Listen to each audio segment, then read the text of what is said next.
చెప్పిన దానిని ఏమండి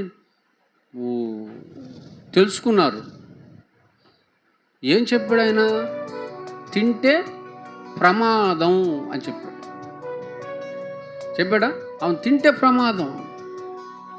ఏంటి ఆ ప్రమాదం? ప్రమాదం అంటే ఏదో అనుకోకండి. దేవుడు మిమ్మల్ని విడిచిపెట్టడమే మీకు ప్రమాదం. దేవునికి వారు దూరం అవ్వటమే ప్రమాదం. ఏదేను నుండి బయటికి వెళ్ళటమే ప్రమాదం. ఇక బయటికి వెళ్ళిన వారికి ఎట్టి ప్రొటెక్షన్ ఉండదు. దేవుని నుండి ఎటువంటి సహాయం, సలహా ఉండదు, దొరకదు. చాలా ప్రమాదం అన్నమాట. దాన్ని గట్టిగా నమ్మింది ఎవరు? హవ్వమ్మ గారు ఒకసారి గట్టిగా నమ్మింది. ఒకప్పుడు నమ్మింది, కానీ ఇప్పుడు ఆ నమ్మకాన్ని కోల్పోయింది. ఆ నమ్మకాన్ని పోగొట్టుకుంది, వదిలేసింది ఆ విశ్వాసాన్ని.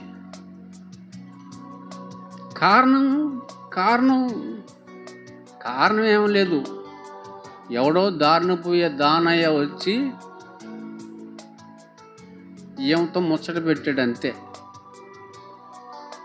ఏమని కెలికేశాడు అంతే. అర్థమైందండి? ఎవడో వచ్చాడు, దేవుడు ఇలా చెప్పాడా, దేవుడు అలా చెప్పాడా, ఇవన్నీ నిజమని నమ్ముతున్నావా నువ్వు? దేవుడు 100 చెప్తాడమ్మా, అవన్నీ నిజాలని నమ్ముతావా? అందులో ఎన్ని నిజాలు అంటాడు. ప్రసంగం విన్నావు, ఆ ప్రసంగం అంతా సత్యమేనా? అదంతా సత్యమేనా? అసత్యం ఏమి ఉండదా? దేవుడు ఎన్నో చెప్తాడు, అన్ని నిజాలు అనుకుంటేట ఎట్లా మాట్లాడతాడు? అసలు జరుగుతాయా? ఆయన చెప్పినన్నీ జరుగుతాయా అంటాడు. మళ్ళీ ఏది ఒక్కడు చూపించు, ఆయన చెప్పింది జరిగినట్టు ఒక్కడు చూపించు.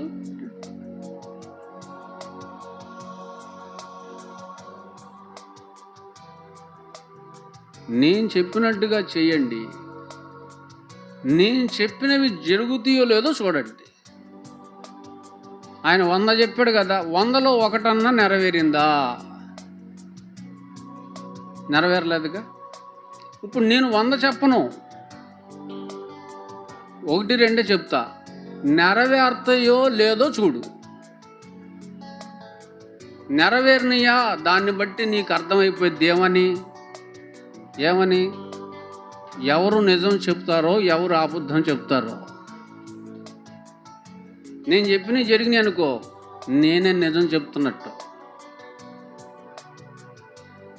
మరి దేవుడు చెప్పిన ఇంకా జరగలేదుగా, జరుగుతాయనే గ్యారంటీ నువ్వు ఇవ్వగలవా? అసలు ఇదంతా నిజమా కాదేమో అన్న ఆలోచన ఎందుకు రాదు నీకు? తింటలేదా 3 పూటలు? ఆడి మాటలన్నిటినే ఉంటాయి. 3 పూటలు తింటున్నప్పుడు కాస్త కోస్త ఉండాలిగా ఆలోచన అనేది, జ్ఞానం అనేది అని మాట్లాడుతున్నాడు. ఏమైంది? ఆ మాటలో పడిపోతే ఏమైంది?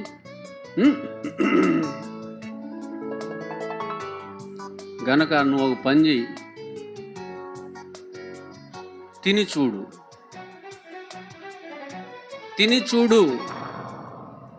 ఏది నిజమో ఏది అబద్ధమో నీకు తెలియాలంటే నువ్వేం చేయాలి? తిని చూడు.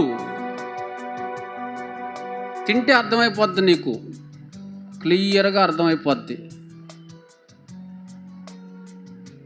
ఎవరి మాట నిజమో క్లియర్గా అర్థమైపోద్ది. అర్థమైందండి? ఇలా మాట్లాడతాడు అపవాది. తినిందామా? తినేసింది.